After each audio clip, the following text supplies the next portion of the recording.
Queridos irmãos e amigos da Primeira Igreja Batista em Dourados, tempo de pensarmos no Salmo de número 76, que pode ser estudado da seguinte maneira. Verso 1 ao verso 9, você tem a ênfase na soberania divina. Dos versos 10 ao verso 12, você tem a ênfase na sujeição humana. O verso 1 descreve o Senhor Deus como alguém inabalável.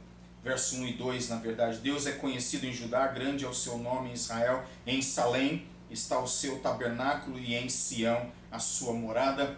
Esta Sião, esta Salém, são obviamente interpretados por alguns como sendo um local de paz, um local de autoridade, ou seja, ele é um ser inabalável.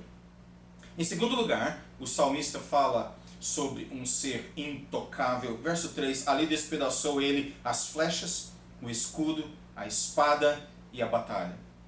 Em terceiro lugar, ele é um ser inalcançável. Tu és ilustre e mais glorioso do que os montes eternos.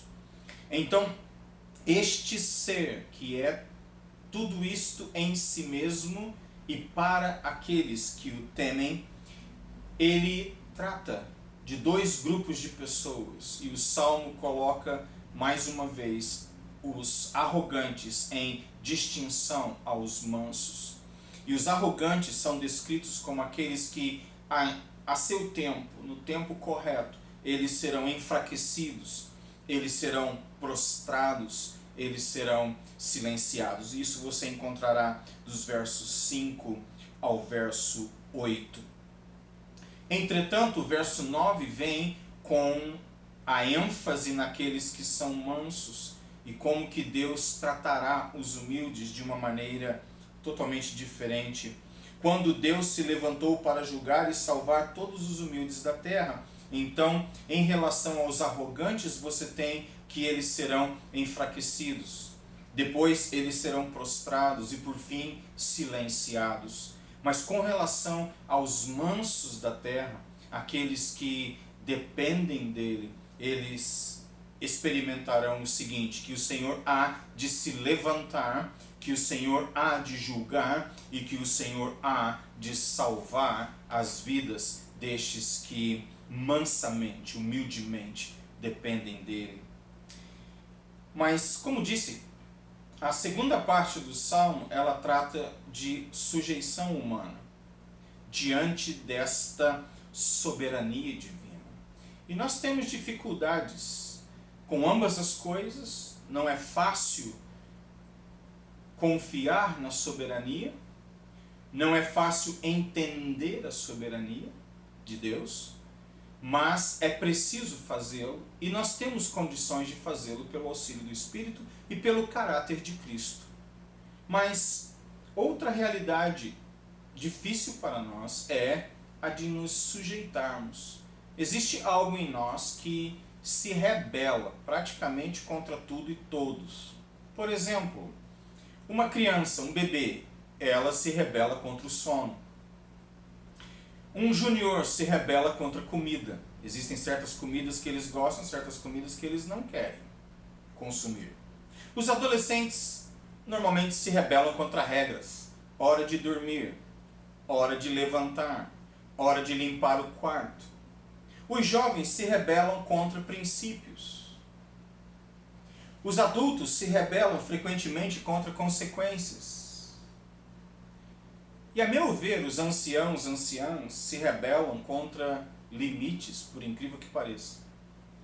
E agora, em tempos de quarentena, eu sei de inúmeras histórias de idosos que não somente quebraram, mas mantiveram uma atitude completa de rebeldia contra as regras de restrição e de isolamento. Existe algo em nós que se rebela contra tudo e contra todos. E em muitas ocasiões, em relação a Deus, hoje eu fiquei sabendo do falecimento de uma pessoa que para mim se tornou muito importante pelos ensinos, pela demonstração de humildade, de amor, de sabedoria. Estou falando do doutor, filósofo cristão Ravi Zacarias, que percorreu o mundo todo falando do amor de Cristo, argumentando com base filosófica acerca da validade da fé. E agora ele, fui informado hoje, faleceu aos 75 anos de idade com um câncer.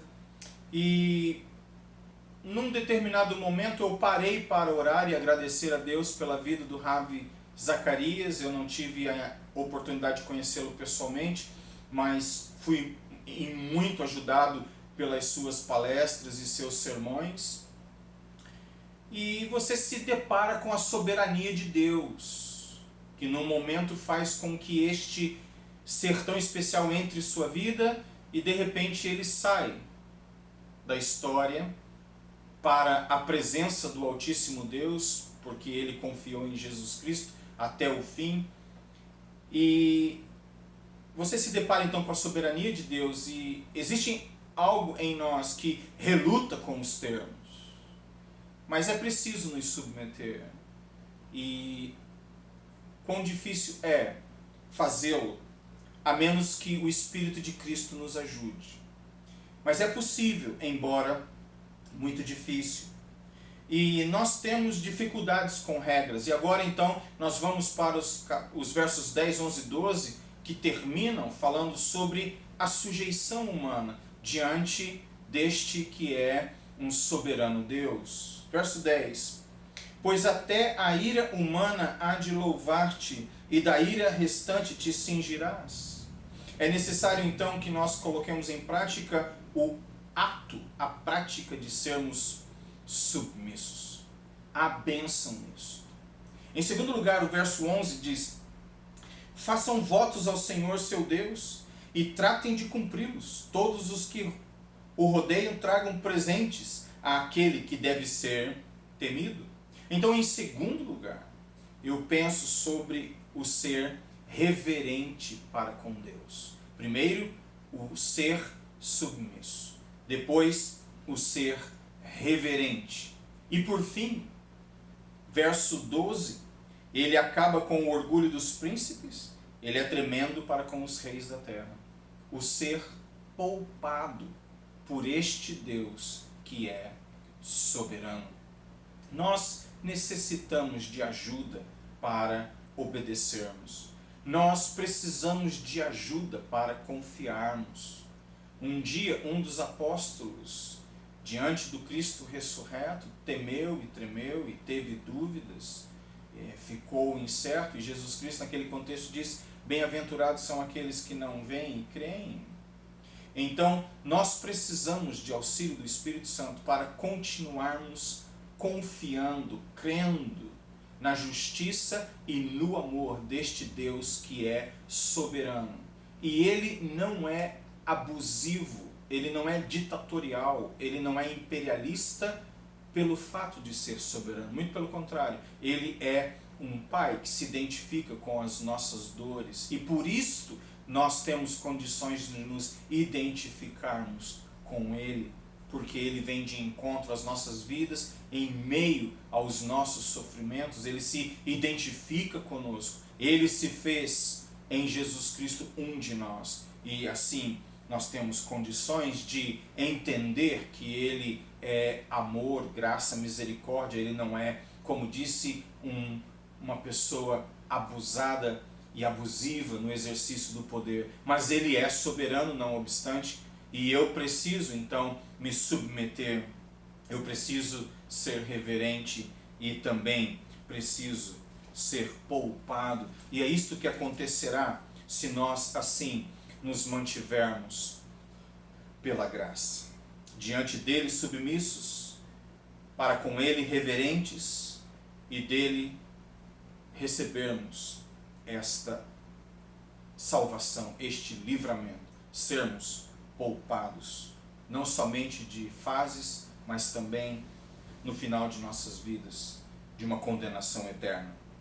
E quando você e eu estivermos relutando com a soberania, não entendendo muitas coisas, quando nós estivermos lutando e relutando com obediência, sermos submissos, conforme o Salmo 76 orienta que façamos, lembre-se de 1 João capítulo 5, verso 3.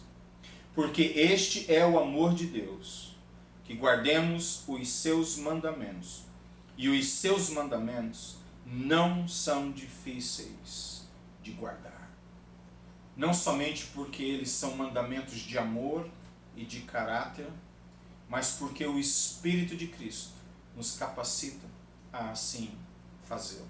Que Deus te abençoe, que Deus te faça descansar de maneira submissa, de maneira reverente e de maneira a ser poupado na presença deste que é o Deus Trino de Israel, soberano hoje e eternamente. Amém. Deus abençoe e até a próxima.